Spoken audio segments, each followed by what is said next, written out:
वकला को license issue करने के साथ साथ सस्पेंड भी करते हैं, उनके कैंसिल भी करते हैं। Free legal education committee, free legal aids committee बनाई हुई है हमने, गवर्नमेंट के साथ मिलकर भी काम शुरू कर दिया है। जेल रिफॉर्म्स कमेटी बनाई हुई है। मेरे नज़दीक लड़कियों की या लड़कों को डिस्क्रिमिनेशन नहीं है इस फील्ड में। इस फील्ड में लड़कियां लड़कों से आगे जाके काम कर रही हैं। अस्सलाम वालेकुम नाज़रीन, मैं हूं शहवार ख्वाजा और आप देख रहे हैं नेशनल सेंट्रल न्यूज़। नाज़रीन, आज मैं मौजूद हूं पंजाब बार काउंसिल में और यहाँ पे आज मौजूद होने की वजह यह है कि पाकिस्तान की हिस्ट्री में पहली बार किसी खातून जज को as a chief justice appoint किया गया है। और यही नहीं बल्कि इनकी सिलेक्शन के अमल को भी तब्दील कर दिया गया है।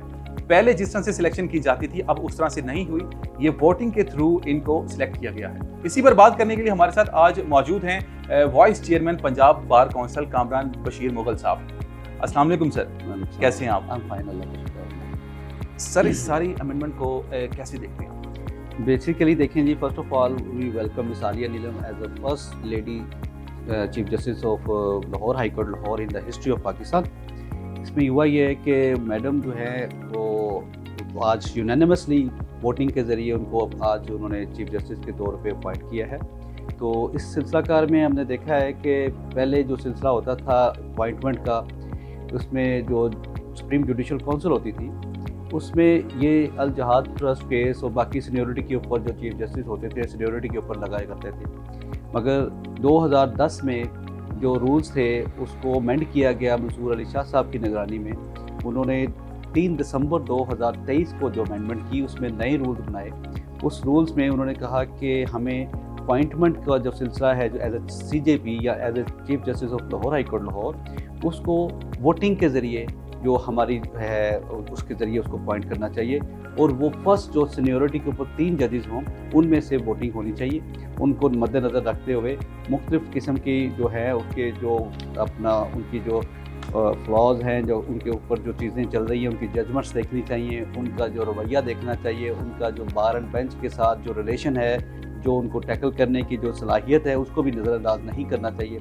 इस बिना के ऊपर आज उन्होंने जो सुप्रीम जुडिशल काउंसिल है जो 12 बंदों के ऊपर 12 मेंबर्स के ऊपर मुनसर होती है, उसके ऊपर उन्होंने यूनानिमसली मैडम को इलेक्ट किया है, उनको अपॉइंट किया है। उसमें पहले जो थे पहली सीनियरिटी पे शुजात अली खान साहब थे, दूसरे पे बाकिर अली नजवी साहब थे, तो तीसरे मैडम थी मैडम आलिया नीलम साहबा।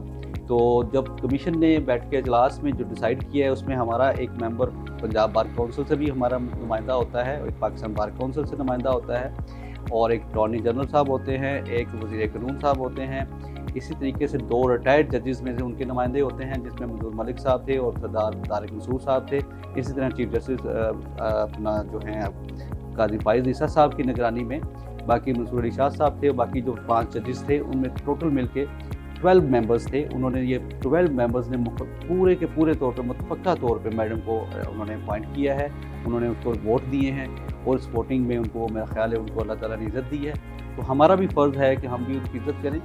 कामरान साहब, ये बताइएगा कि अभी जैसे ये एक बड़ी हिस्ट्री चेंज हुई है, सिलेक्शन का प्रोसेस वोटिंग के थ्रू हुआ, तो जब वोटिंग से पहले ये कैसे सिलेक्ट होते थे? 2023 की दिसंबर में मंसूर अली शाह साहब ने नए रूल्स अमेंड किए अपनी वो कमेटी के अंदर सुप्रीम जुडिशल काउंसिल में बैठ के।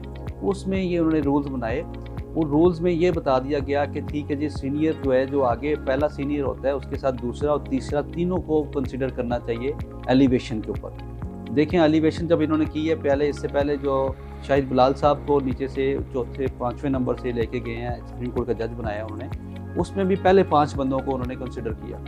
पहले 5 बंदों को कंसिडर करते हुए पहले 4 बंदों को उन्होंने नहीं लिया और जो 5वें नंबर पे थे शाहिद बिलाल साहब, सीनियरिटी बेस पे, नॉट सीनियरिटी बेस। नए रूल्स के मुताबिक कोई सीनियरिटी नहीं, 5 पहले मेंबर सीनियर मेंबर से ये वहाँ पे बैठ के डिस्कशन करते हैं हर जज के ऊपर, उसकी जजमेंट्स को नोट्स को देखते हैं, उसका बिहेवियर देखते हैं, उसका जो बार के अंदर जो बेंच के अंदर जो उसका रवैया है, जहाँ उसकी जो केसेस की जो स्पीड है, केसेस को किस तरीके से वो मैनेज करते हैं, यानी कि उनके एटीट्यूड उनका जो सारा कुछ देखने के बाद उन्होंने ये डिसाइड करना होता है कि ये सूटेबल कैंडिडेट हैं या सूटेबल जज हैं for the elevation of supreme court.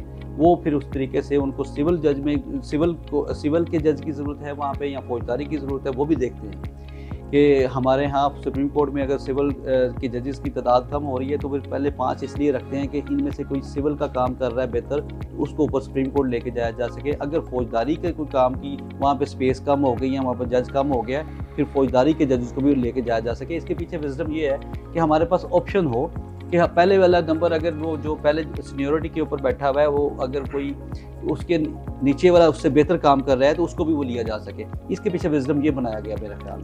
Kamran साहब, आपको क्या लगता है कि ये जो अमेंडमेंट हुई है वोटिंग वाली, और पहले सीनियरिटी बेस पे सिलेक्शन होता था, अब वोटिंग के थ्रू होता है, आपको क्या लगता है कि अगर वोटिंग के थ्रू किसी सीनियर की बजाय कोई जूनियर सिलेक्ट हो जाता है तो क्या ये अमेंडमेंट ठीक लगती है आपको? सीनियर्स की हक तलफी नहीं होनी चाहिए, मगर बात यह है कि वो फिर जब बैठ के आपस में जुडिशल काउंसिल में बात हुई, मंसूर अली शाह साहब, बाकी जजेस ने, काजी फाइज साहब ने, बाकी जो सीनियर जजेस थे, उन्होंने आपस में जब डिस्कशन की, उन्होंने ये चीज़ें पॉइंट्स जो बनाए ये इनमें नोट की कि हमें हर जज के अंदर हर खूबी नहीं नज़र आती।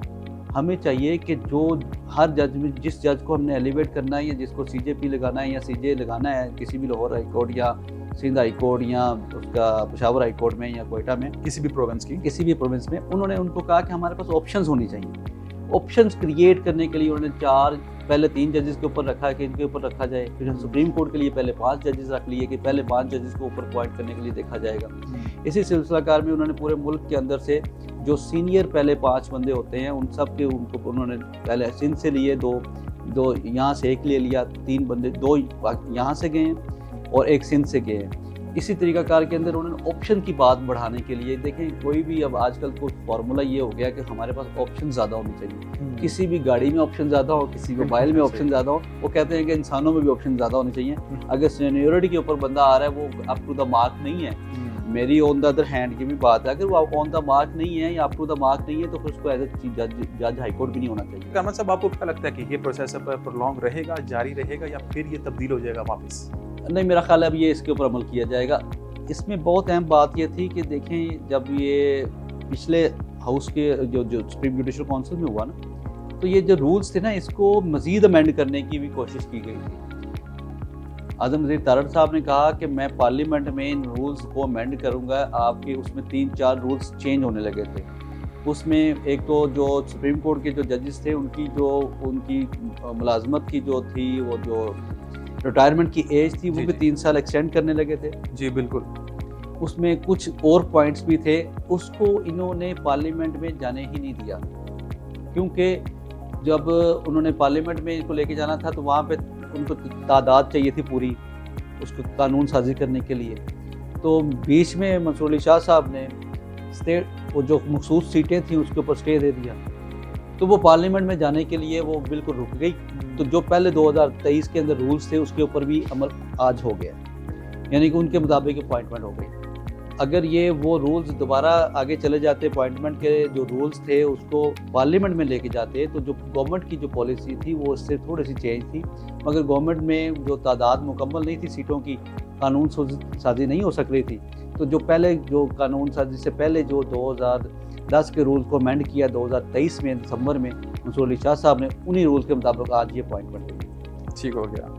आपको लगता है कि इस नए प्रोसेस से, सिलेक्शन प्रोसेस से रिफॉर्म्स आएंगे? I think so. मेरा ख्याल है कि जो देखें उन्होंने देखा है कि पहली बात ये है कि ये प्रोसेस चलता ही रहना है। मैडम के अंदर क्वालिटीज़ हैं, मैडम अपनी क्वालिटीज़ को पूरा अगर अपना यहाँ पे अपना इजहार करती हैं, अपनी मेहनत जैसे वो करती हैं, अगर वो यहाँ पे रह के लाहौर हाई कोर्ट में नई से नई अमेंडमेंट करती हैं, नई से नई जो है वो इस्लाहात लाती हैं, वेलफेयर ऑफ द लिटिगेंट करने के साथ साथ वेलफेयर ऑफ द लॉयर्स करती हैं, वेलफेयर ऑफ द जजेस करती हैं। नीचे जो पिछले अदवार में बहुत सारे मामला ख़राब हो गए, इसलिए कि जज साहब जो चीफ जस्टिस साहब होते थे वो सोचते थे कि जो सिविल जज है इसको इसके घर के रेडियस से 300 या 400 किलोमीटर दूर किया जाए, जिससे प्रॉब्लम भला क्या आती थी। मैंने उनको बताया भी था, लास्ट जो जजेस थे, मैंने कहा आपने ये कर तो दिया है, मगर वो जो जज है वो जो 400 किलोमीटर दूर है, वो रात को अपने घर नहीं जा सकता, वो भी इंसान है, वो अपने इंसान घर जाता है 100-150 किलोमीटर के रेडियस में हो तो अपने घर चला जाता है रात को। एक तो घर जो रेजिडेंस का खर्चा है वो ख़त्म होता है, और वो रात को अपने बीवी बच्चों में जाके फ्रेश हो जाता है, ताकि सुबह जब वो वापस आता है तो उनको केसेस के अंदर वो फाइलों में इंसाफ करता है। अगर वो घर जाता ही हफ्ते बाद है और कोई घर में कोई प्रॉब्लम आ गई है तो उसके अंदर उसकी ज़हनी टेंशन चल रही है कि मेरी बच्चों को बीमार है, मेरी बीवी बीमार है और मैं जा नहीं पा रहा, मुझे छुट्टी नहीं मिल रही, तो उस बना के ऊपर भी वो केसेस के अंदर इंसाफ नहीं करता, वो केसेस के साथ नाइंसाफ़ी करता है, क्योंकि मेंटल सेटिस्फेक्शन बड़ा बहुत ज़रूरी है। है। तो मैं अभी भी मैडम से भी ये रिक्वेस्ट करूंगा कि जो सिविल जजेस हैं, जो एएसजे साहबान हैं, जो बाकी मामला हैं, इनको 100 या 150 किलोमीटर के रेडियस में ट्रांसफ़र किया जाए और इसका फ़ायदा ये होगा कि ये इंसाफ की फराहमी और इंसाफ में तेज़ी होगी, जो केसेस डिसाइड होंगे वो जल्दी हो जाएंगे और जो लोग रात को अपने घरों में चले जाते हैं वापस आ जाएंगे सुबह कोर्ट्स में, वो दिलजोई से काम करेंगे।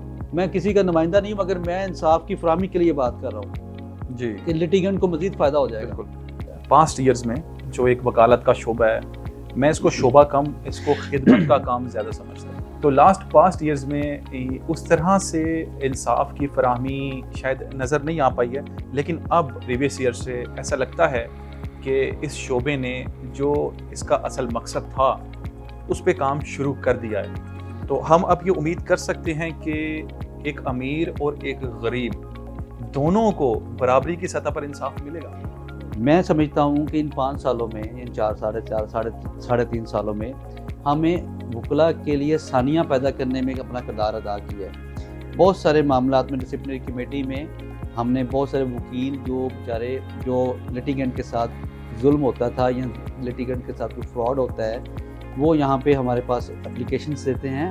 हम वकील हजरात को जो जिन्होंने ज़्यादती की होती है उनके लाइसेंस मुअत्तल करते हैं। अच्छा। लाइसेंस मुअत्तल करके उनका केस फॉर कैंसिलेशन मांगते हैं, हमारे ट्रिब्यूनल में हम रेफर कर देते हैं। यानी कि वकीलों का भी एहतसाब हो रहा है और वकील ही कर रहे हैं। यही अदारा करता है।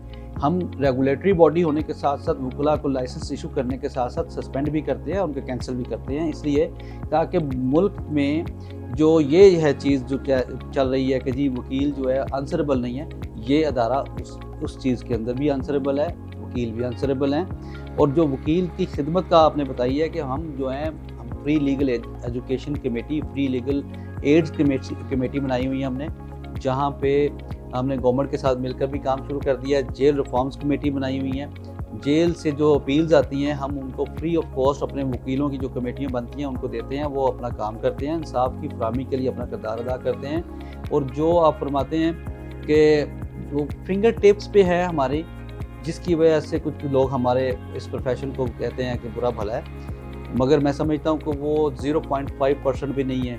उनको भी हम अपना पंजाब बार काउंसिल में विद आयरन हैंड्स जो डील कर रहे हैं। इंशाल्लाह ताला जो प्रोफेशन है इसकी जो डिग्निटी है ये कायम रहेगी, कायम है। ये प्रोफेशन ऑफ लॉर्ड्स है। अल वकील जो है अल्लाह ताला की सिफ़त है जो इंसाफ लेके देती है लोगों को।